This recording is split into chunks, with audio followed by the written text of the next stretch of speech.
Malaysia के प्रधानमंत्री अनवर इब्राहिम ने कहा है कि यूक्रेन की घटनाओं को नरसंहार मानना और गाजा पट्टी की मौतों को नजरअंदाज करना वैश्विक पाखंड है।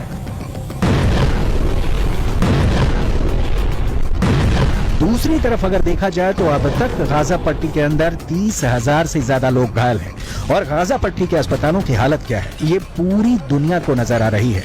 जॉर्डन ने गाजा पट्टी के घायल लोगों के लिए इजिप्ट के अंदर एक फील्ड हॉस्पिटल बनाया है। किंग अब्दुल्ला के बेटे खुद इस अस्पताल की निगरानी करने के लिए गए, लेकिन आपको जानकर हैरानी होगी कि इस फील्ड हॉस्पिटल में मात्र 40 बेड हैं, जबकि गाजा के अंदर 30,000 से ज्यादा लोग घायल हैं। और इन हालातों में एक फील्ड हॉस्पिटल में मात्र 40 बेड का इंतजाम लोगों के साथ एक क्रूर मजाक है।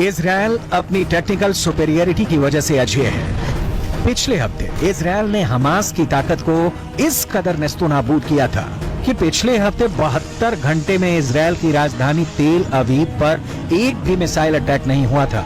और जब सोमवार को तेल अवीव पर एक मिसाइल अटैक हुआ तो जहां से मिसाइल अटैक हुआ उस रॉकेट लॉन्चर को भी गाजा के अंदर जाकर इजरायल ने तबाह कर दिया।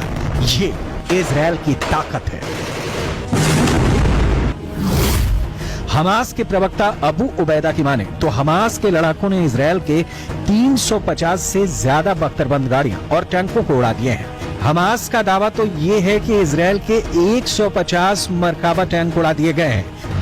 हमास तस्वीरें भी जारी कर चुका है, लेकिन फिर भी हमास की पकड़ गाजा से इसलिए ढीली पड़ चुकी है क्योंकि हमास के बड़े बड़े हेडक्वार्टर्स पर इजरायल ने टैंक चढ़ा दिए हैं। इजरायली नहीं, अल शिफा अस्पताल में काम कर चुके डॉक्टर भी ये मानते हैं कि अल शिफा में हमास का हेडक्वार्टर हो सकता है। टाइम्स ऑफ इजरायल अखबार ने यह दावा किया है कि फ्रांस 24 नाम के एक न्यूज चैनल पर एक ब्रिटेन के डॉक्टर ने इंटरव्यू दिया है। इस डॉक्टर ने 3 साल तक अल शिफा अस्पताल के अंदर काम किया था। गाजा के अल शिफा अस्पताल में काम करने वाले इस ब्रिटिश डॉक्टर का दावा है कि अल शिफा अस्पताल में कई ऐसी जगहें थीं जहां पर उसे जाने के लिए मना किया गया था। ये कहा गया था अगर वो वहां प्रतिबंधित क्षेत्र में जाएगा तो उसे गोली लग सकती है।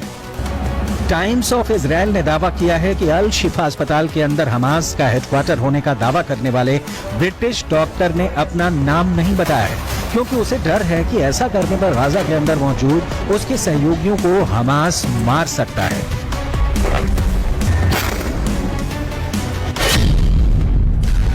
अल शिफा अस्पताल में काम करने वाले इस ब्रिटिश डॉक्टर ने आगे कहा कि सावधान किए जाने की वजह से मैं गाजा के अल शिफा अस्पताल के प्रतिबंधित क्षेत्रों से दूर रहा, लेकिन मैंने कुछ संदिग्ध से नजर आने वाले ऐसे लोगों को अस्पताल में हर समय अंदर और बाहर जाते देखा था जो चिकित्सा कर्मी नहीं थे। ये लोग अस्पताल के बेसमेंट के अंदर जाते थे। The first time our forces entered the Shifa complex, they went in with a bomb-sniffing dog and they discovered a truck full of ammunition. After revealing the shaft by the D9, they saw a circular opening and they couldn't see all the way down at the time, but further investigations and tools lower down it revealed that this is a 10-meter deep shaft that leads to a corridor. At the end of that corridor, there is a blast-proof door with a shooting hole at the top of it. And our forces, after making sure that all defense mechanisms are dismantled, have opened that door that leads to another door that goes deeper into the complex. The understanding that this tunnel goes under the hospital. Israel defence force ने इस British doctor के interview को आधार बनाते हुए एक बार फिर कहा है कि इस इंटरव्यू से साबित होता है कि अल शिफा अस्पताल का इस्तेमाल हमास के आतंकवादियों के द्वारा हेडक्वार्टर की तरह किया जा रहा था।